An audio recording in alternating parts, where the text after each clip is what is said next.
आखिर कब तक चलेगा आपका धरना? जब तक ये इसका जवाब हमें यहाँ का प्रशासन, सरकार, माननीय मुख्यमंत्री योगी जी नहीं देते, तब तक हम उठने वाले नहीं हैं। दूसरी बात है, जब तक शंकराचार्य को न्याय नहीं मिलेगा, क्या शंकराचार्य को पीटना वाजिब है देश में? हिंदुत्व की सरकार क्या यही काम करेगी? अब तो आर पार है, कौन शंकराचार्य के सपोर्ट में है। साथियों नमस्कार, इस वक्त मैं देवबंद में मौजूद हूं और देवबंद में यहाँ पर शहीद स्मारक जो है बना हुआ है और यहाँ पर एक धरना प्रदर्शन चल रहा है। धरना प्रदर्शन जिसे जो है आने वाली पीढ़ी भूलती जा रही है, जो करना छोड़ चुके हैं।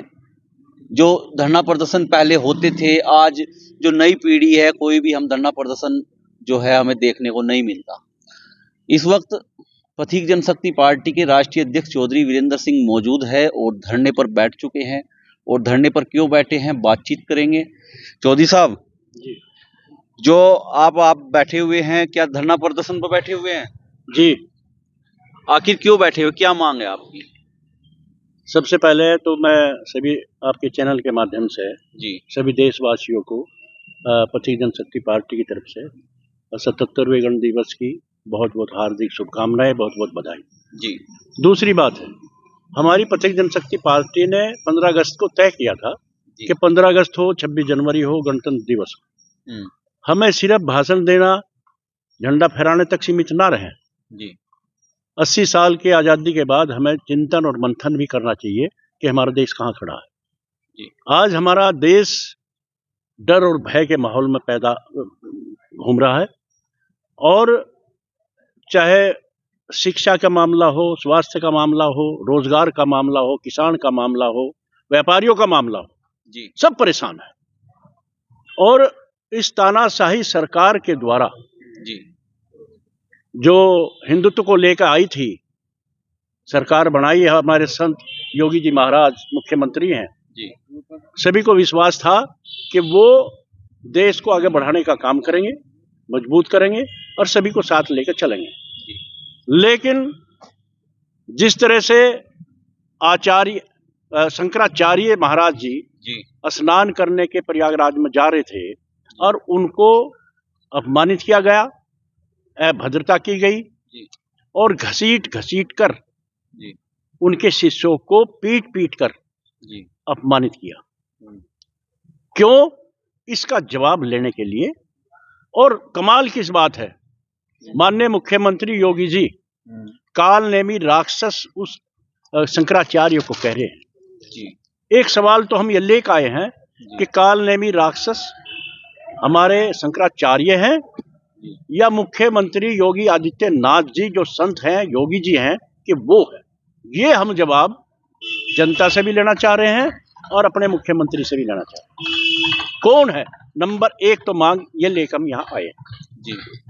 दूसरी मांग हमारी है, एक तरफ तो हमारे शंकराचार्य को पिटाई हो रही है और एक तरफ जो गैंग रेपर हैं, छंगुर कठमुल्ला के सहपाठी जो सहारनपुर घन्ना खेड़ी गांव से पकड़े गए थे, देहात कोतवाली थाना पड़ता है, सहारनपुर जनपद के रहने वाले जो गैंग रेपर हैं, जिनकी जेल भी चले गए, लेकिन 4 सीट को उथल पुथल करके उनको बाहर लेकर ये सरकार, ये प्रशासन लेकर बाहर आया। गैंग रेपर उनके क्या लगते हैं, ये हम सरकार से पूछने आए हैं, योगी जी से पूछने आए हैं। ये इसलिए धरना दे रहे हैं। एक हम, ये हमारा पीछे कलश देख रहे होंगे आप जी, इस कलश में उन क्रांतिकारियों की, योद्धाओं की माटी है जो 2020 में हमने सभी ने, हमारे गुर्जर समाज ने इकट्ठे होकर उसको हर जगह से माटी संग्रह की और जंतर मंतर पर लेकर हम वहां ज्ञापन दिया था। सरकार से मांग की थी, माननीय महामहिम राष्ट्रपति को ज्ञापन दिया था, मांग की थी कि जो अंग्रेजों की बनाई हुई रेजिमेंट वो खत्म करे या सबकी बनाओ, नहीं तो गुर्जर रेजिमेंट बननी चाहिए और उन क्रांतिकारियों को पाठ्य पुस्तक में, इतिहास में शामिल किया जाए। ये मांग लेकर हम गए, वहां हमने ज्ञापन दिया। 3 महीने तक मैंने अनशन किया, रोज ये ज्ञापन दिया प्रधानमंत्री को, आज तक कोई जवाब नहीं। ये भी हम लेकर आए हैं, सरकार से पूछना चाहते हैं आखिर क्यों। जी। चौथी मांग हमारी है, क्योंकि हम सहारनपुर यहाँ देवबंद में बैठे हुए हैं, बाला सुंदरी मंदिर पर, ये शहीदी स्मारक है देवबंद का। शहीदी स्मारक पर उन सबके नाम लिखे हुए हैं जिन्होंने क्रांतिकारी जो हुए हैं, जिन्होंने बलिदान दिया है। यहाँ बैठ के अगर हम देवबंद की बात नहीं करेंगे तो ये हमारे लिए अच्छी बात नहीं।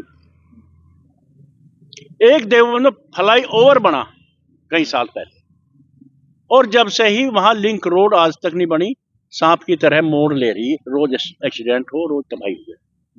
दूसरी जी। टोल यहाँ से 1 किलोमीटर दूर, देवबंद से 2 किलोमीटर दूर जी, जो क्षेत्र में पड़ा है, पुल का एरिया है। यहाँ अगर देवबंद क्षेत्र का आदमी मुजफ्फरनगर जाता है तो उसके लिए टोल 170-80 रुपए एक तरफ का, 170-80 रुपए एक तरफ का। जी। टोल ज्यादा लगे है, तेल कम लगता है।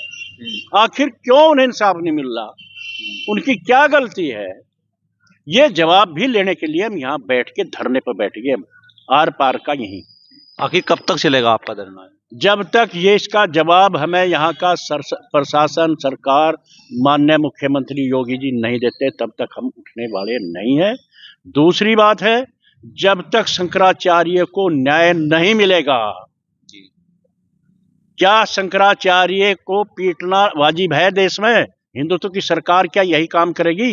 अब तो आर पार है, कौन शंकराचार्य के सपोर्ट में है, कौन शंकराचार्य को अन्याय जुल्म करने वाले हैं, ये अब रास्ता निकला।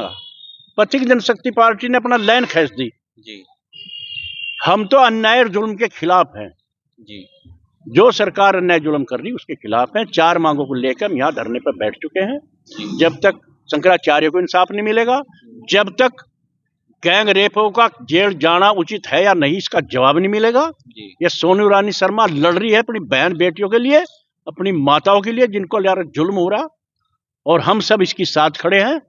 और जब तक इस कलश की माटी, जो क्रांतिकारी की माटी है, इन्हें इंसाफ कब मिलेगा, कब जी। और यहाँ इन क्षेत्र में, देवबंद में, उनको कब इंसाफ मिलेगा कि तेल कम, टोल ज्यादा जी। ये इसके लिए ये मांग, हमारी 4 मांगे को लेकर यहाँ धरने पर बैठ गए भाई।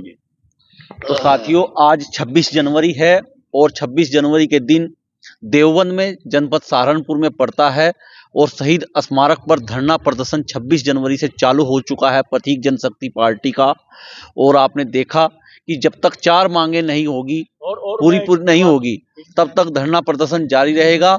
और जी क्या कहना चाहते हैं? एक जवाब मैं आपको देना चाह रहा इसमें जी। आज हमारी यहाँ से यात्रा शुरू होनी थी जी, उत्तराचल के लिए जी। गंगा जी से, हरिद्वार से जल लाना था मैं जी, लेकिन वहां भी हमारे सामने बॉर्डर खड़ा कर दिया पुलिस का जी, कि हम उत्तराखंड में पथिक जनशक्ति पार्टी के कार्यकर्ताओं को घुसने नहीं देने के। हम वहां से लड़े या अपने उत्तर प्रदेश की लड़ाई लड़े, हमने तय कर लिया उत्तर प्रदेश की लड़ाई लड़नी, योगी से लड़ना। अब तो हमें जब जल लेने जाएंगे तब सब मिल कर जाएंगे। जल लेने से भी हमें कोई हरिद्वार से रोक नहीं सकता, हरिद्वार से, गंगा जी से, वो सबकी है, वहां से जल जब चाहेंगे जब लेकर आएंगे। लेकिन अब हम इस बॉर्डर के चक्कर में ना पड़ के, जिस तरह वहां उन्होंने पहरा लगा दिया हमारी पार्टी का, हम लोगों का, अब हम यहीं धरना देकर इसलिए बैठ गए क्योंकि वहां लड़े या योगी से लड़े, दोनों से हम नहीं लड़ते। फिलहाल लड़ाई हमारी सरकार से। तो साथियों, आज जल लेने का प्रोग्राम था, और जैसा कहना है कि उधर उत्तराखंड बॉर्डर पे जो है प्रशासन सख्त है और घुसने नहीं दे रहे, तो इसी वजह से जो है यहाँ पर धरना प्रदर्शन चालू हो चुका है। और धरना प्रदर्शन जो है जब तक चलेगा, मैं आप तक वीडियो पहुंचाता रहूंगा, रिपोर्टिंग करता रहूंगा। वीडियो अच्छी लगे तो लाइक करें, शेयर करें और सब्सक्राइब जरूर करें।